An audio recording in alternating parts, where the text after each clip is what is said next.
Hindi ako nakapag-upload ng mini vlog kahapon mga mare dahil nga nag-emote-emote muna yung mare nyo dahil namimiss na naman niya yung asawa niya, nakbaka.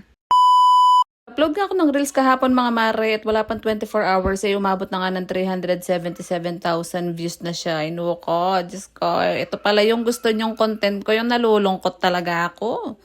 Chares.